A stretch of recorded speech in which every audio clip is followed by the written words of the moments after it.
রাসূলুল্লাহ সাল্লাল্লাহু আলাইহি ওয়াসাল্লামের অনুকরণ করব ইনশাআল্লাহ বলেন ইনশাআল্লাহ। এজন্য আমি আবারও বলছি যে আসুন আমরা কোরআন থেকে কিছু আলোচনা শুনবো। রাজি আছেন তো ইনশাআল্লাহ? ইনশাআল্লাহ কোরআন এবং সহিহ সুন্নাহর ভিত্তিতে আলোচনা শুনবো, আলোচনা করব। সমস্ত উলামায়ে কেরাম এটা করবেন। যেহেতু আজকে মাহফিলটা হচ্ছে মসজিদের উন্নয়ন করবে, এই মসজিদের উন্নয়ন করবে। তো মসজিদ আল্লাহ পাকের ঘর। মসজিদ কার ঘর? আল্লাহর ঘর। এখানে কোনো মানুষের মাথা বই চলবে না। চলবে কার হুকুম? আল্লাহ তাআলার হুকুম চলবে। নবী মুহাম্মদুর রাসূলুল্লাহ সাল্লাল্লাহু আলাইহি ওয়াসাল্লামের তরিকায় চলবে মসজিদ।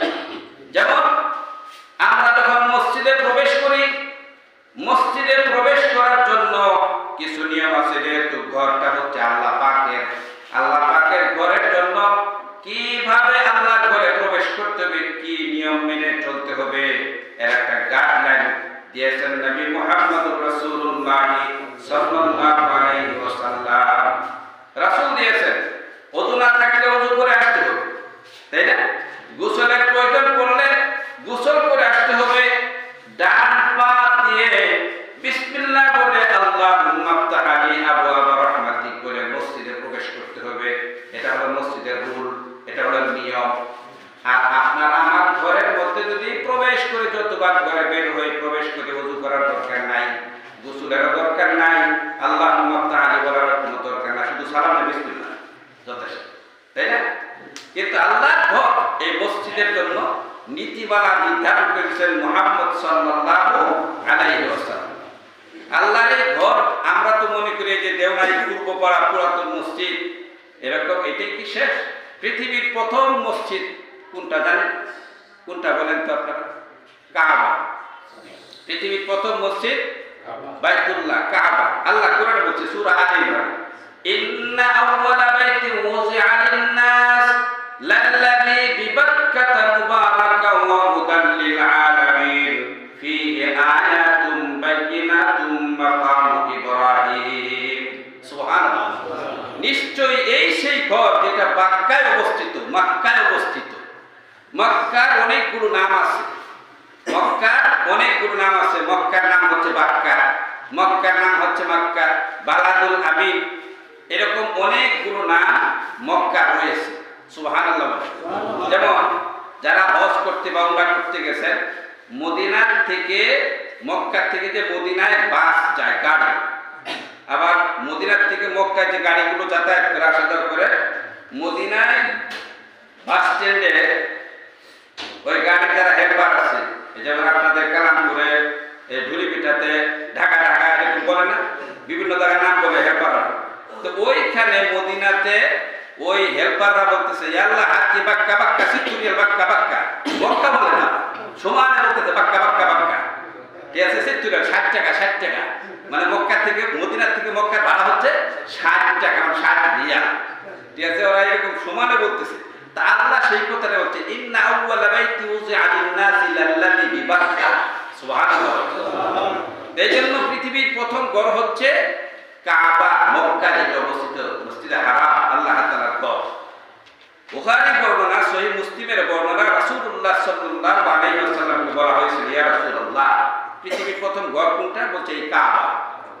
এরপরে কোনটা? যে কাবা নির্মাণের 40 বছর পরে বাইতুল মুকাদ্দাস আল আকসা, মসজিদ আকসা নির্মাণ করা হয়েছে। সুবহানাল্লাহ।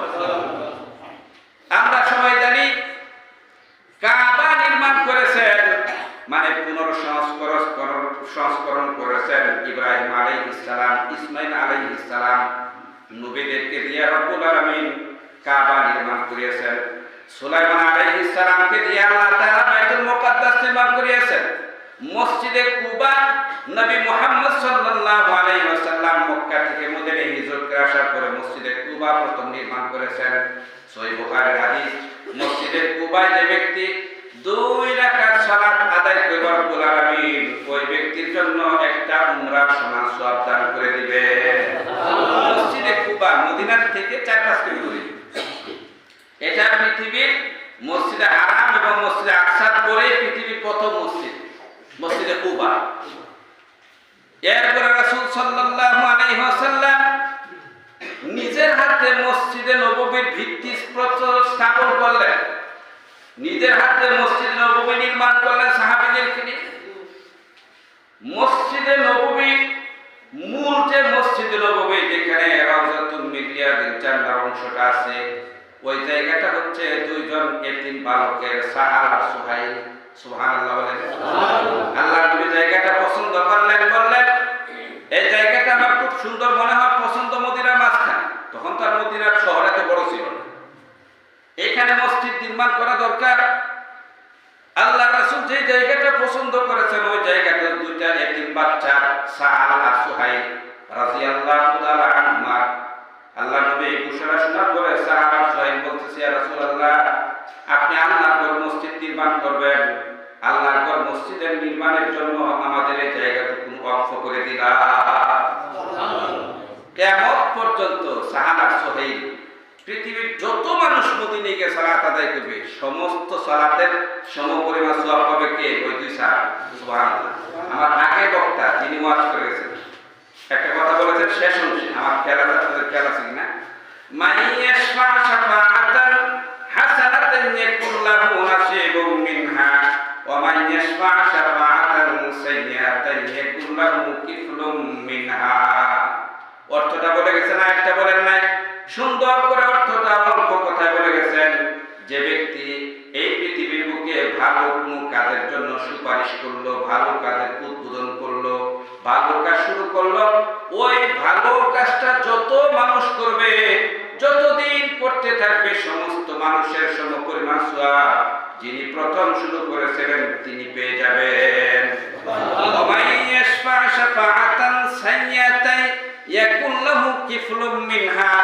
আর যে ব্যক্তি পৃথিবীর বুকে প্রথম কোন খারাপ কাজের সাইয়া, খারাপ কাজের মন্দ কাজের উদ্বোধন করলো, শুরু করলো, ওই খারাপ কাজের সাথে যত মানুষ জড়িত থাকবে, যত পাপ হবে, প্রথম যিনি খারাপ কাজ শুরু করেছিলেন সবার সমপরিমাণ পাপ প্রথম যিনি শুরু করেছেন তাকে দেওয়া হবে। নাউজুবিল্লাহ বলেন। মসজিদ আল্লাহ পাকের ঘর, এই মসজিদ নির্মাণ করা নবীদের কাজ। সুবহানাল্লাহ বলেন। মসজিদ নির্মাণে সহযোগিতা করা নবীদের কাজ, সাহাবীদের কাজ। সুবহানাল্লাহ। আল্লাহর নবী মুহাম্মদুর রাসূলুল্লাহ সাল্লাল্লাহু আলাইহি ওয়াসাল্লাম বলেন, মান বানা লিল্লাহি মাসজিদান বানাল্লাহু লাহু বাইতান ফিল জান্নাহ। সুবহানাল্লাহ। যে ব্যক্তি আল্লাহর জন্য মসজিদ নির্মাণ করে, মান বানা লিল্লাহি মাসজিদান, যে ব্যক্তি আল্লাহর জন্য মসজিদ নির্মাণ করে, মসজিদ নির্মাণ করতে সহযোগিতা করে, বানাল্লাহু লাহু বাইতান ফিল জান্নাহ, ওই ব্যক্তির জন্য আল্লাহ তাআলা জান্নাতে একটা ঘর বানায়। সুবহানাল্লাহ। আল্লাহর জান্নাতের ঘরটা কি আপনাদের এই দেওনাই পূর্বপাড়া পুরাতন জামে মসজিদের মতন জান্নাতের ঘরটা এরকম এই ইট রড সিমেন্ট বালু দিয়ে কাজ এগুলোতে শেষ, বরকত এসি লাগা, তাই না? এতটুকু, এরপর কি আর কোনো কাজ আছে? কিন্তু রাসূল সাল্লাল্লাহু আলাইহি ওয়াসাল্লাম বলেন, যে ব্যক্তি মসজিদ নির্মাণ করলো, মসজিদ নির্মাণ করতে সহযোগিতা করলো, ওই ব্যক্তির জন্য আল্লাহ তাআলা একটা জান্নাতে প্রাসাদ নির্মাণ করে দিবেন। প্রাসাদ বলা হচ্ছে প্রাসাদ, রাজপ্রাসাদ আপনারা দেখেছেন কিনা জানি না, রাজপ্রাসাদের মতো নির্মাণ করা হবে। ওই প্রাসাদের একটা ইট হবে লিবিনাতুম মিন যাহাবিন ওয়া ফিদ্দাতিন, একটা ইট হবে স্বর্ণের আর একটা ইট হবে রূপার। দুইটা ইটের মাঝখানে একটা গাঁথনি আছে, মশলা আছে, সিমেন্ট বালুতে এটা মিক্স করা, ওটা হবে মিষ্ট জাফরানের তৈরি। সুবহানাল্লাহ বলেন। পৃথিবী, বর্তমান পৃথিবীর সবচেয়ে 10 জন টপ লেভেলের ধনী মানুষ আছে। ভারতের মুকেশ আম্বানি, তারপরে বিল গেটস, এরকম মার্ক জুকারবার্গ ফেসবুকের প্রতিষ্ঠাতা, এরকম 10 জন টপ লেভেলের ধনী মানুষ আছে। একজনের কথা বলি, বিল গেটসের যে পরিমাণ বর্তমানে টাকা আছে, ডেইলি স্টারের একটা প্রতিবেদন আসছে, বর্তমান তার যে ব্যাংকের রিজার্ভ টাকা আছে, এই টাকা প্রতিদিন যদি 8 কোটি টাকা খরচ করে, 8 কোটি ডলার, আমেরিকান 8 কোটি ডলার প্রতিদিন যদি খরচ করে, তাহলে তার ব্যাংকে বর্তমানে যে রিজার্ভ টাকা আছে এটা খরচ করতে 200 বছর লাগবে। সুবহানাল্লাহ বলা যাবে, একটা ঘটনা বলা, এটা হাদিস না কুরআন না, মানে আপনাদেরকে নলেজ দিলাম। এ হচ্ছে বিল গেটস। তাহলে এত ধনী মানুষ পৃথিবীর 10 জনের একজন, আর আরো 9 জন কিন্তু আছে। এই বিল গেটসের বাড়ি কি স্বর্ণের ইটা রূপার দিয়ে তৈরি? না, এই ইট বালু রড সিমেন্ট কাঠ দিয়ে বানানো, শেষ। এই হলো দুনিয়ার বুদ্ধি, শেষ। কিন্তু আপনি দেওনায় পূর্বপাড়ার পুরাতন মসজিদের জন্য যা সামর্থ্য আছে তা দান করলেন, বিনিময়ে আল্লাহ রাব্বুল আলামিন এমন এক জান্নাত বানালেন যে জান্নাত কোনোদিন ধ্বংস হবে না, কিন্তু দুনিয়া ধ্বংস হয়ে যাবে। বিল গেটসও শেষ, সবই শেষ হয়ে যাবে। এজন্য আল্লাহ রাব্বুল আলামিনের জান্নাতের আশায় আমরা আছি না? সূরা কাহফের শেষ অংশের দিয়ে একটা আয়াত পড়ছি, ইন্নাল্লাযীনা আমানু ওয়া আমিলুস সালিহাতি কানাত লাহুম জান্নাতুল ফিরদাউসি নুজুলা। আল্লাহ তাআলা বলেন, নিশ্চয় যারা ঈমান আনে ওয়া আমিলুস সালিহাত, নেক কাজ করে, আমল সালেহ করে, কানাত লাহুম জান্নাতুল ফিরদাউসি নুজুলা, এই দুইটা কাজের বিনিময়ে রব্বুল আলামিন আপনাদের জন্য জান্নাতুল ফিরদাউস রিজার্ভ করে দিবেন। দুইটা কাজ, ঈমান এবং আমলে সালেহ। ঈমান এবং আমলে সালেহ। আর ঈমান হবে শিরক মুক্ত। ঈমান হবে কি মুক্ত? শিরক মুক্ত। আপনার ঈমানের ভিতরে কোনো শিরকের লেশ মাত্র থাকবে না। আল্লাহ তাআলা কোরআনের মধ্যে বলছেন, আমিনু কামা আমানান নাস। আল্লাহ নিজে বলছেন, আমিনু কামা আমানান নাস, তোমরা তাদের মতো ঈমান আনো, তাদের মতো, মানে কাদের মতো? সাহাবীদের মতো। সুবহানাল্লাহ বলেন, সাহাবীদের মতো তোমরা ঈমান। একটা ঘটনা বলি, রাসূল সাল্লাল্লাহু আলাইহি ওয়াসাল্লামের জীবদ্দশায় মুতার যুদ্ধ হলো। মুতার প্রান্তরে যুদ্ধ হবে, যেটা মদিনার থেকে প্রায় 700-750 কিলোমিটার দূরে। জর্ডান, তারপরে লেবাননের একেবারে সীমান্তবর্তী এলাকা। মদিনার থেকে 700-750 কিলোমিটার দূরে। আচ্ছা বলেন তো, এখনকার মতো কি প্লেন ছিল ওই সময়? বিমান ছিল, হেলিকপ্টার ছিল যে উড়াল দিয়ে চলে গেছে 700 কিলোমিটার 2 ঘন্টা, এরকম ছিল কি? না। তখন এই পাহাড়ি রাস্তা, গিরি পর্বতমালা, এদিক মরুভূমি পার হয়ে যাইতে হতো। এখন বলেন 30,000 সৈন্য সাহাবীদেরকে নিয়ে নবী মুহাম্মদ সাল্লাল্লাহু আলাইহি ওয়াসাল্লাম ওই মদিনার থেকে মুতার প্রান্তরে 700-750 কিলোমিটার গেছে। সময় কয় মাস লাগছে? প্রায় 1 মাস তো লাগবে, তাই না? এত বড় বিশাল সৈন্য বাহিনী নিয়ে চলছে, মুতার প্রান্তরে যুদ্ধ হবে কাফের মুশরিক বেঈমানদের বিরুদ্ধে, শিরকের বিরুদ্ধে, তাওহীদের পতাকাকে উড্ডীন করার জন্য। সুবহানাল্লাহ। ওই মুতার যুদ্ধের জন্য রাসূল সাল্লাল্লাহু আলাইহি ওয়াসাল্লাম বলেন, সাহাবীরা দান করো, রসদপত্র কিনতে হবে, ঢাল তলোয়ার কিনতে হবে, ঘোড়া উট ভাড়া দুর্বা কিনতে হবে, তোমরা দান করো। এক একজন এক এক রকম দান করতে থাকতেন, যার যার সামর্থ্য অনুযায়ী। ওমর রাদিয়াল্লাহু তাআলা আনহু তার ঘরে যা ছিল অর্ধেক সবকিছু পুটলা বাঁধে নিয়ে এসে বলল, ইয়া রাসূলুল্লাহ, এই যে দান করলাম। আল্লাহ নবী বলেন, কি দিলেন? কারণ রাসূল তো জামাই, মেয়ের জামাই, উমর শ্বশুর। সুবহানাল্লাহ বলেন। উমর রাদিয়াল্লাহু আনহু মেয়ে হাফসা রাদিয়াল্লাহু তাআলা আনহাকে আল্লাহ রাসূল বিয়ে করেন না? আল্লাহ রাসূল জামাই, মেয়ের জামাই, উমর রাদিয়াল্লাহু আনহু শ্বশুর। আল্লাহ নবী বলেন, কি রেখে আসছেন ঘরে? কারণ ঘরে, শ্বশুরের ঘরে কি সম্পদ আছে জামাইরা খুব ভালো করে জানে। হিসাব তো রাখি জামাই, শ্বশুরের কোথায় কোথায় জমি আছে, কোথায় ব্যাংক আছে, আমার ওয়াইফ কতটুকু পাবে, এই হিসাবটা কিন্তু জামাইরা খুব ভালো করে জানে। আল্লাহ নবী বললেন, কি রেখে আসছেন? ওমর রাদিয়াল্লাহু তাআলা আনহু বলেন, আল্লাহ নবী, আমার ঘরে যা ছিল অর্ধেক রেখে আসছি, অর্ধেক নিয়ে আসছি। সুবহানাল্লাহ বলেন। আবু বকর রাদিয়াল্লাহু তাআলা আনহু একটা পুটলা নিয়ে এসে বললেন, ইয়া রাসূলুল্লাহ, এই যে দান করলাম। আল্লাহ নবী জামাই আবু বকর সিদ্দিক রাদিয়াল্লাহু তাআলা আনহু হচ্ছেন শ্বশুর। সুবহানাল্লাহ। আয়েশা রাদিয়াল্লাহু তাআলা আনহা বাবা আবু বকর। আল্লাহ নবী বললেন, আবু বকর, আপনার ঘরে কি রেখে আসছেন? আবু বকর সিদ্দিক রাদিয়াল্লাহু তাআলা আনহু বলেন, আমার ঘরে আল্লাহ এবং তার রাসূলকে শুধু রেখে আসছি, যা ছিল সব কিছু পুটলা বাইদা আপনার সামনে দিয়ে দিলাম।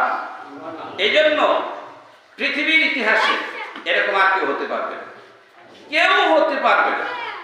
সারা পৃথিবী যদি স্বর্ণ দিয়ে ভরে দেওয়া হয়, আর এই সমস্ত স্বর্ণ যদি আপনি আল্লাহর রাস্তায় সাদকা করেন, পৃথিবীর কেউ আবু বকর সিদ্দিক রাদিয়াল্লাহু তাআলা আনহুর মতো দানশীল হতে পারবে না। তাকে ইসলামের ত্রাণকর্তা বলা হয়। সুবহানাল্লাহ। এইজন্য উসমান রাদিয়াল্লাহু তাআলা আনহু, আল্লাহ রাসূল শ্বশুর উসমান রাদিয়াল্লাহু আনহু জামাই, আল্লাহ রাসূলের দুইটা মেয়েকে উসমান রাদিয়াল্লাহু তাআলা আনহুর কাছে বিয়ে দিয়েছেন। সুবহানাল্লাহ বলেন। প্রথম বিয়ে দিয়েছেন রুকাইয়া রাদিয়াল্লাহু তাআলা আনহাকে। রুকাইয়া রাদিয়াল্লাহু তাআলা আনহা বদরের যুদ্ধ যেদিন শেষ হয়েছে, বিজয়ের পতাকা যখন, বিজয়ের মিছিল নিয়ে যখন মুসলমান সাহাবীরা বদর প্রান্তর থেকে যখন মদিনার দিকে আসতেছেন, তখন উসমান রাদিয়াল্লাহু তাআলা আনহুর স্ত্রী রুকাইয়া রাদিয়াল্লাহু তাআলা আনহা ইন্তিকাল করেছেন ওই দিন। সুবহানাল্লাহ। এইজন্য উসমান রাদিয়াল্লাহু তাআলা আনহু বদরের যুদ্ধে যেতে পারেন না। আল্লাহ রাসূল বলেছেন, না তুমি আমার মেয়ে অসুস্থ, তুমি থাকো, যুদ্ধে যাওয়ার দরকার নাই। বিজয়ের দিন রুকাইয়া রাদিয়াল্লাহু তাআলা আনহা মারা গেলেন। এরপরে রাসূল সাল্লাল্লাহু আলাইহি ওয়াসাল্লামের আরেকটা মেয়েকে বিয়ে দিয়েছেন। আরেকটা মেয়ের নাম কি? উম্মে কুলসুম। সুবহানাল্লাহ। রাসূলের চারটি মেয়ে ছিল, এটা আপনারা জানেন, ইতিহাস জানেন। রাসূলের চারটি মেয়ে ছিল, তিনটা ছেলে ছিল। সুবহানাল্লাহ। চারটি মেয়ে, রাসূলের জীবদ্দশায় দুইটা মেয়ে মারা গেছে। আর রাসূলের তিনটা ছেলে, রাসূল থাকতে তিনটা ছেলে ছোট ছোট থাকতে মারা গেছে। উম্মে কুলসুম রাদিয়াল্লাহু তাআলা আনহার জামাই হচ্ছেন, স্বামী হচ্ছেন উসমান রাদিয়াল্লাহু আনহু। উসমান আপনি কি দিবেন, তুমি কি দিবা বলো। উসমান রাদিয়াল্লাহু আনহু বলছেন, ইয়া রাসূলুল্লাহ, যত সৈন্য আছে 30,000 সৈন্য। সুবহানাল্লাহ। এই সমস্ত সৈন্যের অর্ধেক সৈন্যকে, অর্ধেক সেনাবাহিনীর লোকদেরকে আমি খাবার ও রসদ প্রদান করব। সুবহানাল্লাহ। ওসমান গনি কত সম্পদশালী ছিলেন। তা আমি বলছিলাম, রাসূল সাল্লাল্লাহু আলাইহি ওয়াসাল্লাম বললেন, তোমরা দান করো, মুতার প্রান্তরে যুদ্ধ করতে হবে। মসজিদের জন্য কিন্তু বলেন নাই, শুধু যুদ্ধের জন্য। একটা যুদ্ধ, এরকম রাসূলের জীবনে 27টি যুদ্ধ সংগঠিত হয়েছে। সুবহানাল্লাহ। প্রত্যেকটা যুদ্ধের জন্য সাহাবীদেরকে প্রস্তুত করা, রসদপত্র, ঢাল, তলোয়ার, ঘোড়া, উট, এইসব কিছু রেডি করা অনেক টাকা দরকার না? অবশ্যই দরকার ছিল। তা আমরা এই দেওনাই পূর্বপাড়া পুরাতন জামে মসজিদের উন্নয়ন করবে আজকের মাহফিলে দান করবো ইনশাআল্লাহ। ইনশাআল্লাহ বলা নিয়ত করে দান তো আমরা করতে আছি। যদি দান নাই করতেন তাহলে এই টাইলস হতো না, ছাদ হতো না, এত সুন্দর কিছু হতো না, ডেকোরেশন হতো না। করছেন বলেই হয়েছে, আলহামদুলিল্লাহ। সম্মানিত হাজিরিন, আল্লাহ তাআলা যে আয়াতটা আমি প্রথমে খুতবা শুনতে বলছি, আল্লাহ তাআলা বলেন, ইন্নাল্লাযীনা ইয়াতলুনা কিতাবাল্লাহ ওয়া আকামুস সালাতা ওয়া আনফাকু মিম্মা রাযাকনাহুম সিররাও ওয়া আলানিয়াতান ইয়ারজুনা তিজারাতান লান তাবুর। আল্লাহ তাআলা বলেন, ইন্নাল্লাযীনা ইয়াতলুনা কিতাবাল্লাহ, নিশ্চয় যারা আল্লাহর কিতাব তেলাওয়াত করে, মানে কোরআন তেলাওয়াত করে। ইন্নাল্লাযীনা ইয়াতলুনা কিতাবাল্লাহ, নিশ্চয় যারা আল্লাহর কোরআন কিতাব তেলাওয়াত করে। ওয়া আকামুস সালাত, সালাত আদায় করে, সালাত কায়েম করে।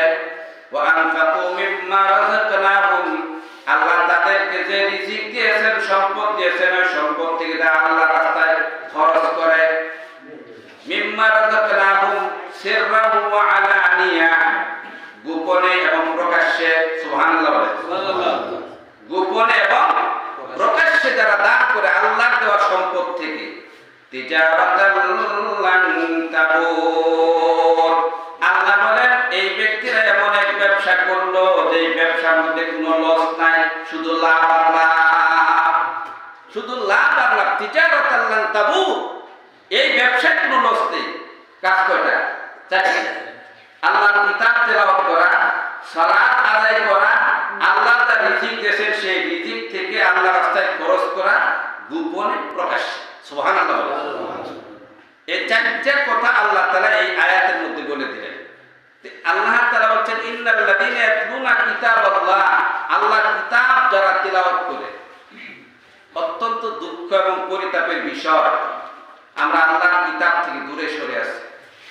বিশেষ করে এই বর্তমান প্রজন্ম আমরা আল্লাহর কিতাব থেকে দূরে সরে আসি। আমরা অনেকেই আল্লাহর কিতাব কোরআন তেলাওয়াত করি না? করি। অনেকেই আমরা আছি মোবাইল। সূরা ফাতিহা এমন একটা সূরা আল্লাহ তাআলা দান করেছে, এবং সূরাতুল ইখলাস, কুল হুয়াল্লাহু আহাদ, এই সূরা দুইটা এমন ভাবে আল্লাহ তাআলা নাযিল করছেন, কোন মুসলমান হলেই তার ভিতরে আল্লাহ তাআলা ওটা গায়েবে দিয়ে দেয়। সুবহানাল্লাহ। তো মক্তবে গিয়া মাদ্রাসায় গিয়া পাস করে সূরা ফাতিহা আর সূরা ইখলাস তেলাওয়াত করার মুখস্থ দরকার। এমনিতে মুখস্থ হয়ে শুনতে শুনতে প্রতিদিন শুনতেছে। সুবহানাল্লাহ সুবহানাল্লাহ।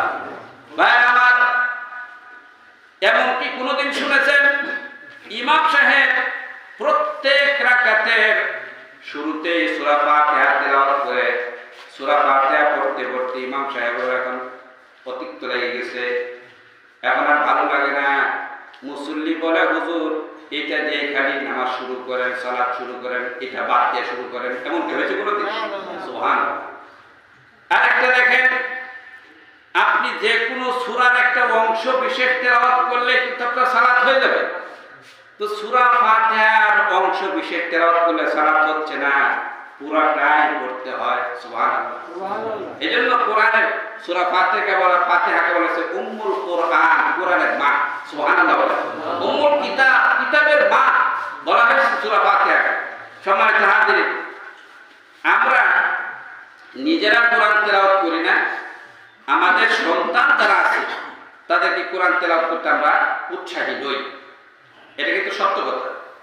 আপনার ছেলেকে ইংলিশ মিডিয়াম স্কুলে পড়াচ্ছেন, পড়ার কোনো আপত্তি নেই, কিন্তু কোরআনটা তো আপনি শিক্ষা দেবেন। মসজিদের মাইকে ইমাম সাহেব সকালবেলা মক্তবের ছাত্রদের জন্য ডাকেন, অনেক বসে কিন্তু ডাকতেছে। ফ্রি পড়া, বেতন দিতে হয় না, কিছু দিতে হয় না, খাতা কলম কিনতে হয় না, শুধু আসবে 1-1.5 ঘন্টা পড়ে চলে যাবে, বাচ্চাটা পড়ে চলে যাবে। এতটুকু আমরা রাজি হইনি। কিন্তু আপনার আমার ছেলেকে ইংলিশ মিডিয়াম স্কুলে বিভিন্ন কিন্ডারগার্টেনে স্কুলে পড়াচ্ছি, টাকা দিচ্ছি, বেতন দিচ্ছি, ফিস দিচ্ছি, এই টাকা ওই টাকা নিয়ে আমরা দিয়ে পড়াচ্ছি। ছোট বাচ্চা ঘুমের থেকে উঠা রিক্সা করে মা নিয়ে যাচ্ছে, ঘুমের মধ্যেই বাচ্চারা খাওয়াইতেছে আর স্কুলে নিয়ে যেতেছে। এই দৃশ্য আমরা দেখি, এগুলো আপনারা দেখতে পাচ্ছেন। কিন্তু কোরআন থেকে আপনার সন্তানকে, আমার সন্তানকে বিমুখ করে দিচ্ছি। সম্মানিত হাজিরিন, আপনার সংসার, আপনার ফ্যামিলিতে যদি বরকত আনতে চান, কোরআন তেলাওয়াতের বিকল্প নাই। সুবহানাল্লাহ। কারণ কোরআন হচ্ছে আল্লাহর কালাম। আপনি যদি আল্লাহর সাথে কথা বলতে চান তাহলে কোরআন তেলাওয়াত করতে হবে। আমরা বলি সূরা ইখলাস ছোট্ট একটা সূরা, আমরা বলি না বিসমিল্লাহির রহমানির রহিম। আমার সাথে সবাই বলেন বিসমিল্লাহির রহমানির রহিম। কুল হুয়াল্লাহু আহাদ আল্লাহুস সামাদ লাম ইয়ালিদ ওয়া লাম ইউলাদ ওয়া লাম ইয়াকুল লাহু কুফুয়ান আহাদ। ছোট্ট একটা সূরা। আসলে কি ছোট্ট নাকি? রাসূল বলেছেন, যে ব্যক্তি সূরা ইখলাস একবার তেলাওয়াত করলো, প্রথম 10 পারা তেলাওয়াত করার সমপরিমাণ সওয়াব পেয়ে গেল। 2 বার তেলাওয়াত করলো, প্রথম 20 পারা তেলাওয়াত করার সমান সওয়াব পেয়ে গেল। 3 বার যদি কেউ সূরা ইখলাস তেলাওয়াত করেন, আল্লাহর নবী বলেছেন সেজন্য গোটা কোরআন তেলাওয়াত করার সমপরিমাণ সওয়াব পেয়ে গেল। সুবহানাল্লাহ। তাহলে কি ছোট? তাহলে কি ছোট? আসলে ছোট না, দেখতে ছোট দেখা যায়, কিন্তু ওর ভিতরে আল্লাহ তাআলা এমন কিছু ঢুকিয়ে দিয়েছেন যে 3 বার তেলাওয়াত করে সারা কোরআন তেলাওয়াত করা মানে কোরআন এক খতম দেওয়ার সমপরিমাণ সওয়াব আপনার আমলনামায় আল্লাহ তাআলা দান করবেন। সুবহানাল্লাহ। আবু যর গিফারি একজন প্রসিদ্ধ জলিলুল কদর সাহাবী। আবু যর গিফারি রাদিয়াল্লাহু তাআলা আনহু একদিন মসজিদের নববীতে আল্লাহ রাসূল বসে আছেন। মসজিদের বাইরে দিয়ে আবু যর গিফারি শীতের দিন চাদর মুড়ি দিয়ে মাথা কান ঢেকে যাচ্ছে। জিবরাইল আলাইহিস সালাম এসে বলতেছে, ইয়া রাসূলুল্লাহ সাল্লাল্লাহু আলাইহি ওয়াসাল্লাম, ওই যে একটা লোক যাচ্ছে চাদর মুড়ি দিয়ে, কে আপনি জানেন? আল্লাহ রাসূল বলেন, না তো, তার মুখ দেখা যাচ্ছে না, চিনবো কেমনে? জিবরাইল আলাইহিস সালাম বলতেছে, এ হচ্ছে আপনার সাহাবী আবু যর গিফারি। সুবহানাল্লাহ। আল্লাহ নবী বলেন, জিবরাইল, আমার সাহাবী আবু যর গিফারিকে তুমি কেমনে চিনো? জিবরাইল আলাইহিস সালাম বললেন, ও আল্লাহর নবী, শুধু আমি চিনি না, শুধু আমি চিনি এমন না, আসমানের সমস্ত ফেরেশতারা আপনার সাহাবী আবু যর গিফারিকে চিনে। আল্লাহ নবী বললেন, কেন, কি এমন আমল করে? জিবরাইল বললেন, আবু যর গিফারি রাদিয়াল্লাহু তাআলা আনহু প্রতিদিন সকালে এবং সন্ধ্যায় 3 বার করে সূরা ইখলাস তেলাওয়াত করে। এই জন্য আমি চিনি, আসমানের সমস্ত ফেরেশতারা হুজুর গিফারকে চিনে। তাহলে আমরা কোরআনের তেলাওয়াত থেকে নিজেরা সরে আছি, নিজেদের বাচ্চাদেরকে সরায় রাখছি। এখন এবার বলেন, এই কোরআন যদি আপনার ঘরে, আমার ঘরে তেলাওয়াত না হয়, আমার সন্তান তেলাওয়াত না শিখে, যত বড় ডক্টরের ডিগ্রিধারী হোক, যত বড় শিক্ষিত হোক, ওর ভিতরে কি দিন থাকবে? নিশ্চিত ও কোরআন বিদ্বেষী হবে। ও লন্ডন, আমেরিকা যাই কিছু পাশ করে আসুক, মহাকাশ চন্দ্রেও যদি সে চলে যায়, সারা পৃথিবীর বাদশাও যদি হয়ে যায়, যে কোরআন তার ভিতরে না থাকে, নাস্তিকতা তার ভিতরে ভর করবে, ইসলাম বিদ্বেষ তার ভিতরে ভর করবে। আলেম দেখলে নাক শিখাবে, আলেমদেরকে নানান কিছু বলে সে হেয় প্রতিপন্ন করার চেষ্টা করবে, যেটা বিগত সময় আমরা কত বছর দেখলাম। সম্মানিত হাজিরিন, এজন্য কোরআনের বিকল্প নেই। আপনি যদি মুসলিম হয়ে থাকেন, কোরআন আপনাকে শিখতেই হবে, তেলাওয়াত করতেই হবে। এখন একটা ফতোয়া খুব ভাইরাল হচ্ছে, খুব ঘোরাফেরা করতেছে। সেটা কি কোন এক আলেম বলেছে যে কোরআনের অর্থ না বুঝে পড়লে সওয়াব হবে না। আসলে এই ফতোয়াটা আমার ভুল হয়েছে। এই ফতোয়াটা কি সম্পূর্ণ ভুল হয় নাই? কারণ আমরা আরবি না, আমাদের মাতৃভাষা আরবি না, আমাদের মাতৃভাষা হচ্ছে বাংলা। আমরা কোরআন পড়েছি আরবিতে, শিখেছি আরবিতে। তো সেখানে যদি বলা হয় যে কোরআন না বুঝে পড়লে, অর্থ না বুঝলে আপনার সওয়াব হবে না, এই কথাটা ফতোয়াটা ভুল। কারণ সমস্ত উলামায়ে কেরাম একমত, কোরআন বুঝে পড়লেও সওয়াব, না বুঝে পড়লেও সওয়াব।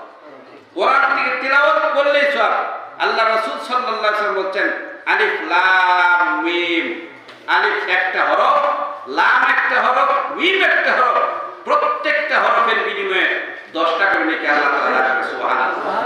ইন্নাল্লাযীনা ইয়াতলুনা কিতাবাল্লাহ ওয়া আকামুস সালাহ, যারা সালাত আদায় করে, আমরা যারা মুসলমান আমরা সবাই সালাত আদায় করি আলহামদুলিল্লাহ।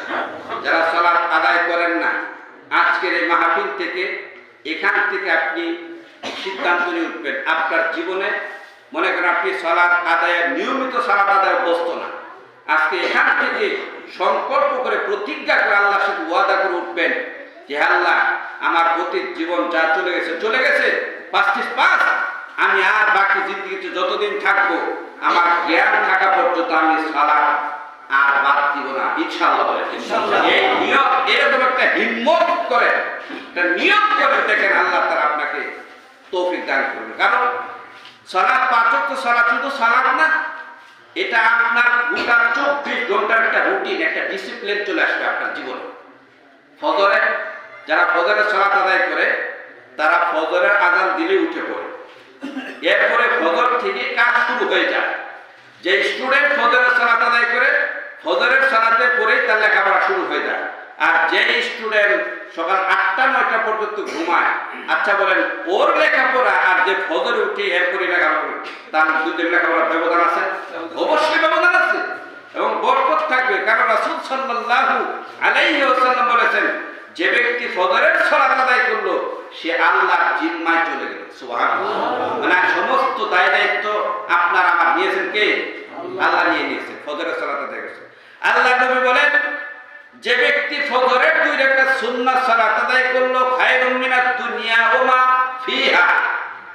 আল্লাহ নবী বলেন, যে ব্যক্তি ফজরের 2 রাকাত সুন্নাত সালাত আদায় করলো, আল্লাহ রাব্বুল আলামিন বলেন, আল্লাহ রাসূল বলেছেন, দুনিয়া এবং দুনিয়ার মাঝখানে যা কিছু আছে তার চাইতে বেশি দামি ফজরের 2 রাকাত সুন্নাত।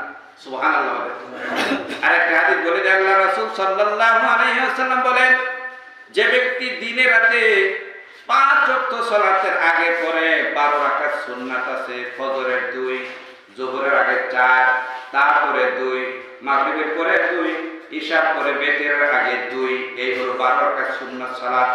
আল্লাহ নবী বলেন, যে ব্যক্তি 12 রাকাত সুন্নাত সালাত আদায় করবে, রব্বুল আলামিন ওই ব্যক্তির জন্য জান্নাতের মাঝখানে একটা ঘর নির্মাণ করে দিবেন। সুবহানাল্লাহ। এটা প্রতিদিনের জন্য। এটা কি? প্রতিদিনের জন্য, সারা জীবনের জন্য।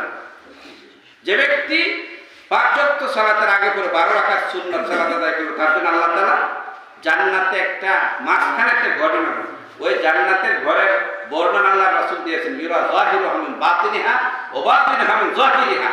ওই জান্নাতের প্রাসাদটা এমন সব পদার্থ দিয়ে তৈরি করা, বেড়াগুলো যার ভিতর থেকে বাহির দেখা যায়, বাহির থেকে ভিতর দেখা যায়। এই দেখেন আপনার ঠাই লাগাইছে, এখন বাহিরতে দেখা যায়, বাহির থেকে ভিতর দেখতে পাচ্ছে বাহিরে দ্বারা, কিন্তু আমরা যারা ভিতরে আছি বাহিরে কি হচ্ছে এটা দেখা যাচ্ছে না, শুধু আমাদের কি দেখা যাচ্ছে আয়নার মধ্যে, তাই না? তা আল্লাহ নবী আল্লাহ তাআলা বলছেন ওই জান্নাতটা দেওয়া হবে, তাহলে কত দামি, শুধু 12 রাকাত সুন্নাত সালাত আদায় করলে। ফরজ কিন্তু রয়েছে, সুবহানাল্লাহ বলেন। এইজন্য আল্লাহ তাআলা আমাদেরকে যেটা বলেছেন যে ওয়া আকামুস সালাহ, সালাত আদায় করবেন তো ইনশাআল্লাহ, সালাত আদায় করবেন, সালাত আদায় করেন, দেখেন আপনার রিজিকে বরকতের অভাব হবে, কোনো টেনশন থাকবে না। এমন জায়গা থেকে রিজিকের ফয়সালা আল্লাহ তাআলা করে দিবেন, আপনি কল্পনা করতে পারবেন। আপনি ফজর করে বের হয়েছেন, কালামপুর চলে গেছেন, ধামরায় চলে গেছেন কাজের উদ্দেশ্যে, ফজরের সালাত করে বিসমিল্লাহ বলে আল্লাহর নাম নিয়ে বাড়ির থেকে বের হয়েছেন, কাজ করবেন, কিছু ইনকাম করবেন, হাট বাজার চাল ডাল তেল লবণ কিনে ফ্যামিলি নিয়ে খাবেন, আপনি বের হয়েছেন আল্লাহর উপর ভরসা করে, কোথা থেকে আপনার জন্য ইনকামের ব্যবস্থা করে দেবেন আপনি কল্পনা করতে দেখবেন, কালামপুর পর্যন্ত যাওয়াই লাগবে না, এর আগে ফয়সালা হয়ে গেছে। এমনকি হচ্ছে না জীবনে আমাদের বহু। আর যতই চেষ্টা করি আল্লাহ তাআলার সাহায্য যদি না থাকে তাহলে আপনি কিছুই করতে পারবেন না। একটা কথা মনে রাখবেন, আল্লাহ তাআলা আপনাকে ভালোবাসে কি না এটা আপনি বুঝতে পারবেন কিভাবে বুঝতে পারবেন বলে দেয় আজকে সূত্রটা। আল্লাহ তাআলা আপনাকে ভালোবাসে কি ভালোবাসে না এটা আপনি বুঝতে পারবেন। নমরুদ ফেরাউনকে আল্লাহ সম্পদ দিয়েছিল, দেয়নি? দুনিয়ার ক্ষমতা দিয়েছিল, দেয়নি? তাহলে কি আল্লাহ ওদেরকে ভালোবাসতো না? নমরুদ, ফেরাউন, কারুন, হামান, আবু জাহেল, আবু লাহাব, উতবা, শাইবা, এদের নামও কেউ পৃথিবীর নাম রাখে না। রাখে কি কেউ? কোন হিন্দু কোনদিন দেখতেন আবু জাহেল গোলাপানের নাম রাখছে? কোন খ্রিস্টান কি ফেরাউন, নমরুদ এদের নাম রাখছে কোনদিন দেখছেন? ইহুদিরাও রাখে না। পৃথিবীর নিকৃষ্ট জাতি ইহুদিরা, অভিশপ্ত, এই অভিশপ্ত ইহুদিরা, খ্রিস্টান, মাকজুব, জালিম, এই অভিশপ্ত দুই জাতি, এদের কেউ ওই কাফেরদের নামও রাখে না। সুবহানাল্লাহ। তাহলে ওরা কত নিকৃষ্ট এই পৃথিবীর মুখে, আবু জাহেল, আবু লাহাব, নমরুদ, ফেরাউনরা। এরপরে আল্লাহ ওদেরকে সম্পদ দিয়েছে, ক্ষমতা দিয়েছে, তার মানে কি আল্লাহ ওদেরকে ভালোবাসে না? দুনিয়ার সম্পদ, দুনিয়ার ক্ষমতা দিলেই মনে করবেন না আল্লাহ তাআলা আপনাকে ভালোবাসে না। বুঝতে হবে আল্লাহ তাআলা আপনাকে কোন কাজে ব্যস্ত রেখেছে। আপনি যদি মনে করেন আল্লাহ তাআলার নাফরমানি কাজে আপনাকে ব্যস্ত রেখেছে, আপনি নিজেই বুঝে নিতে হবে আল্লাহ তাআলা আপনাকে ভালোবাসে না, যেহেতু আপনি আল্লাহর নাফরমানি, রাসূলের নাফরমানি কাজে ব্যস্ত আছেন। আর আল্লাহ তাআলা যদি আপনাকে নেক কাজে, ভালো কাজে ব্যস্ত রাখে তাহলে বুঝতে পারবেন আল্লাহ রাব্বুল আলামিন আপনাকে ভালোবাসে, তৌফিক দিয়েছে। এটা আপনি নিজেই বুঝতে পারবেন, এমনিতেই বোঝা যাবে না। আপনি হজ করেছেন, হজ কবুল হয়েছে কিনা, উমরা করেছেন, উমরা কবুল হয়েছে কিনা নিজে বুঝতে পারবেন। সূত্র কি? সূত্র আল্লাহর নবীর থেকে, সাহাবীদের থেকে হাদিস বর্ণিত হয়ে আসছে। হাসান আল বসরি রাহিমাহুল্লাহ তিনি বলেছেন, আপনার হজ কবুল হয়েছে কিনা, উমরা কবুল হয়েছে কিনা আপনি নিজেই বুঝতে পারবেন। কিভাবে বললেন? কিভাবে? যে এইভাবে বুঝতে পারবেন, আপনি হজ করার আগে 5 ওয়াক্ত সালাত জামাতে পড়তেন না, নিয়মিত পড়তেন না। হজ করার পরে, উমরা করার পরে এখন 5 ওয়াক্ত জামাতে পড়েন, নিয়মিত করেন, আল্লাহ আপনাকে ভালোবাসে, কবুল হয়েছে। সুবহানাল্লাহ। আপনি আগে অন্যান্য পাপ কাজের সাথে জড়িত ছিলেন, হজ করার আগে, উমরা করার আগে, হজ এবং উমরা করার পরে ওই সমস্ত পাপ কাজ পরিত্যাগ করেছেন, এখন সব ডিলিট করে দিয়েছেন, জীবন থেকে মাইনাস করে দিয়ে এখন শুধু প্লাসের খাতায় আছেন, নেকের কাজে ব্যস্ত আছেন, সময় কাটান, আল্লাহ রাসূলের হুকুম পালনে ব্যস্ত। বুঝতে হবে আপনার হজ এবং উমরা কবুল হয়েছে। আর যদি আগের মতোই হয় তাহলে কি রেজাল্ট জিরো। রেজাল্ট কি হবে? জিরো হবে। সবার তো হাজির। আমি বলছিলাম, কথা ঘুরে গেছে ওই দিকে। সালাত কায়েম করা অত্যন্ত দুঃখ এবং পরিতাপের বিষয়। ইমাম রেখেছেন, সমস্ত মসজিদেও নাই। সমস্ত মসজিদ ইমাম আছে না? ইমাম আছে, খতিব আছে, আযান হচ্ছে মসজিদে 5 ওয়াক্ত, মাইকে ডাকা হচ্ছে 5 বার, মুয়াজ্জিন আযান দিচ্ছে, মুয়াজ্জিন আযান দিচ্ছে। মুয়াজ্জিনের আযানের বাক্যগুলো কার? জুড়ে বলেন কার? আল্লাহ। মানে আল্লাহর বাক্য দিয়ে মুয়াজ্জিন আপনাদেরকে, আমাদেরকে ডাকতেছে, হাইয়া আলাস সালাত, সালাতে আসো, হাইয়া আলাল ফালাহ, সালাতে আসলে তোমার কল্যাণ হবে, কল্যাণের দিকে আসে। সুবহানাল্লাহ। কিন্তু এই কল্যাণ তো মসজিদে, কল্যাণ কোথায়? এইখানে তাআল্লুক, সম্পর্ক রাখতে হবে মসজিদের সাথে। মুসলমানের সম্পর্ক হচ্ছে মসজিদের সাথে, আর মুসলিম ছাড়া অন্য তাদের সম্পর্ক, তাদের সাথে অন্য কিছুর সাথে সম্পর্ক। সম্মানিত হাজিরিন, যেহেতু আজকের দেওলাই পূর্বপাড়া পুরাতন জামে মসজিদ, এই মসজিদ উন্নয়ন করবে মাহফিল, সেজন্য বলছিলাম আনফাকু মিম্মা রাযাকনাহুম সিররাও ওয়া আলানিয়া। আল্লাহ বলছেন তোমরা যারা আল্লাহর রাস্তায় খরচ করে, কি করে? আল্লাহর রাস্তায় ব্যয় করে, সিররাও ওয়া আলানিয়া, গোপনে এবং প্রকাশ্যে। সুবহানাল্লাহ।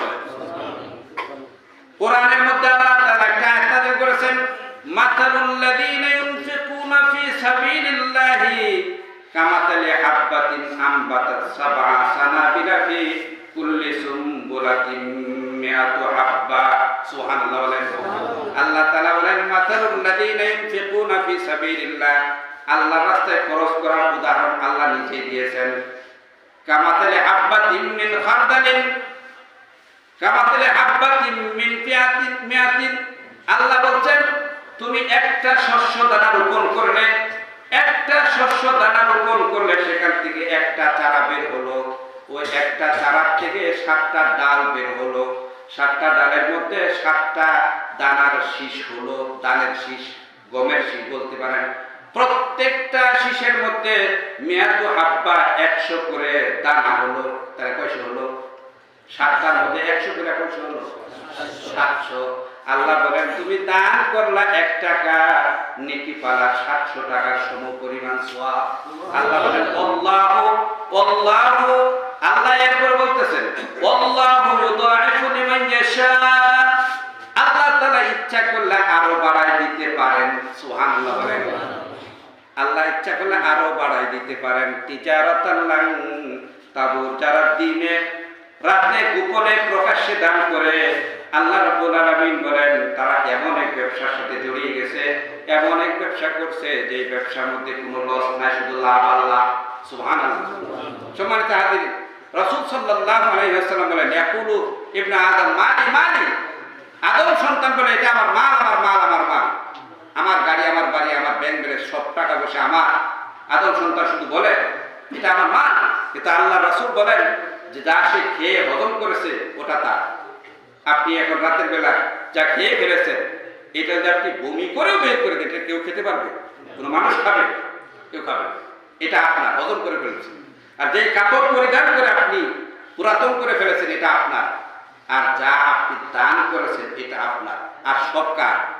মারা দেওয়ার সাথে সাথে আপনার আমার ছেলেপেলেরা। নরসিংদীর একটা ঘটনা, এটা খুব ভাইরাল হয়ে গেছে সারা মিডিয়াতে, সারা বিশ্বে। নরসিংদীর একজন বড় মানুষ, অনেক সম্পদের মালিক, তার 4 মেয়ে 3 ছেলে রেখে লোকটা মারা গেছে, অনেক সম্পদ, অনেক জায়গা জমি। লোকটা মারা যাওয়ার পর তার ছেলে মেয়েরা বাবার লাশ দাফন কাফন না করে এই 3 ভাই আর 4 বোনের মধ্যে মারামারি হচ্ছে। নাউযুবিল্লাহ বলেন, নাউযুবিল্লাহ। এটা তো ভাইরাল খবর, এই তো বেশি দিন আগের কথা না, কয়েক মাস আগের কথা। নরসিংদী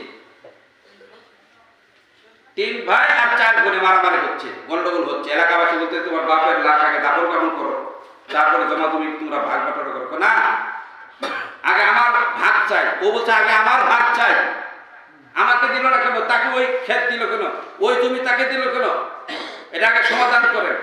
এইভাবে 1 দিন 2 দিন চলে গেছে, কোনো সমাধান হয়নি। এলাকাবাসী, চেয়ারম্যান, মেম্বার কেউ সমাধান করতে পারেনি। পরে প্রশাসনের হস্তক্ষেপের মাধ্যমে তারপরে লাশ দাফন কাফন হয়েছে। এরপরে প্রশাসন তাদেরকে থানায় নিয়ে ডেকে বলছে জমির কাগজপত্র সব দাও, আমরা ভাগ করে দিচ্ছি। সুবহানাল্লাহি ওয়া বিহামদিহি, লা হাওলা ওয়ালা কুওয়াতা ইল্লা বিল্লাহ। এইটা কি জীবন? এটার নাম কি দুনিয়া? এই দুনিয়াতে কি হবে? আমি উত্তরাতে, আপনার ইহয়া উত্তর আছে, যখন revival of Islamic heritage society Kuwaiti সংস্থা মসজিদ দিত বিভিন্ন সারা দেশে, তখন আমি ওদেরকে দুবাস হিসেবে কাজ করতাম কুয়েতিদের কাছে। তো কুয়েতিদের কাছে কাজ করে উত্তর 10 নম্বর সেক্টরে থাকি, তাদের কাছাকাছি থাকি। একদিন বাসার থেকে বের হয়ে মসজিদে যাচ্ছি, দেখি একটা 10 তলা বিল্ডিং, ওই বিল্ডিং এর 4টা ইউনিট, ওই বিল্ডিং এর গেটের বাইরে, মেইন গেটের বাইরে টিম টিম করে হারিকেনের বাতি জ্বলতেছে, দারোয়ান বসে আছে, একটা খাটের মধ্যে একটা লাশ। আমি আগে গেলাম, বললাম যে দারোয়ান সাহেব এটা কার লাশ? ওই বাড়ির মালিক, উনি আবার ডাক্তার ছিলেন, একজন পিজি হাসপাতাল ডাক্তার ছিলেন। এই বাড়ির মালিকের লাশ এখানে কেন? উনি পিজি হাসপাতালে মারা গেছে, তো রাত্রে অ্যাম্বুলেন্স দিয়ে গেছে, তো গেটের ভিতরে নিচ্ছেন না? না, আমাদের ছোট সাহেবদের নির্দেশ, 4টা ছেলে তার মেয়ে টেনে যে গেটের বাইরে রাখো, ওখান থেকে এতিমখানার ছাত্র এসে গোসল টোসল করে, কাপড় দাপড় করে মসজিদের মাটি নিয়ে এই জানাজা করে ওই আপনার উত্তর আজমপুর কবরস্থান আছে, ওখানে দাফন করতে আসবে। এটা নাকি দুনিয়া? এটার নাম জিন্দিগি? 4 ইউনিটের 10 তলা ফ্ল্যাট বাড়ি, 4টা ছেলে, এত সম্পদ কামাই করছে সন্তানের জন্য, আজকে সে মারা গেছে। আমি বলবো আপনার ছোট সাহেব সবাই ঘুমাইতেছে। লা হাওলা ওয়ালা কুওয়াতা ইল্লা বিল্লাহ। এই হচ্ছে আমাদের জিন্দেগি। এটা কেন হলো? এটা কেন হলো? ওই ইন্নাল্লাযীনা ইয়াতলুনা কিতাবাল্লাহ, আমরা আল্লাহর কিতাব থেকে দূরে সরে গেছি, যার ফলশ্রুতি আমরা নিজের চোখে আজকে দেখতে পাচ্ছি। সম্মানিত হাজিরিন, আসুন আমরা এই মসজিদের জন্য, মসজিদের উন্নয়নের জন্য আপনার আমার যার যতটুকু সমর্থ হয় আল্লাহর রাস্তায় আল্লাহর করে দান করব তো ইনশাআল্লাহ। ইনশাআল্লাহ আল্লাহ তাআলা আপনাকে তৌফিক দান করুন, আল্লাহুম্মা আমিন। সম্মানিত হাজিরিন, আল্লাহ তাআলা আমাদেরকে কত কথা বলেছেন কোরআনের মধ্যে। আমরা যে কোরআনটাকে আজকে জানতাম, বুঝতাম, পড়তাম, কোরআন আমার হৃদয় খুলে দিত, আমার চোখের পর্দা সরায়া সঠিক পথের দিশা দিতে কোরআন এসেছে।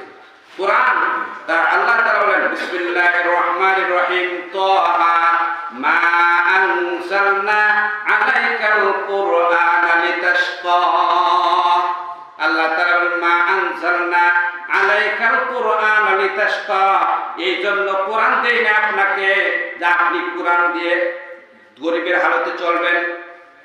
আমরা যারা যে উলামায়ে কেরাম যারা কোরআন পড়েছে, কোরআন দ্বারা আমল করি, কোরআন দ্বারা বলে বেড়ায়, প্রচার করি, ওয়াজ করি, আমরা কি গরিবের হালতে আছি? আপনাদের কি মনে হয়? পোশাক আশাক দেখি উপকৃত মনে হইতেছে যে আপনাদের দেওনাতে আসলাম, এক বাসায় গেলাম, সেখানে কত খাবার আয়োজন করে আপনাদেরকে আমাদেরকে একবারে নতুন চাদর নামাইয়া বিছানা বিছাইয়া নতুন কম্বল দিয়া ভালো ভালো খাবার আয়োজন করেছেন। আলহামদুলিল্লাহ, এরকম খাবার আমাদেরকে আল্লাহ তাআলা প্রতিদিন খাওয়াচ্ছে। আলহামদুলিল্লাহ। কেন খাওয়াচ্ছে জানেন? এই কোরআনের বরকতে। কিসের বরকতে? না আমার চেহারা দেখে।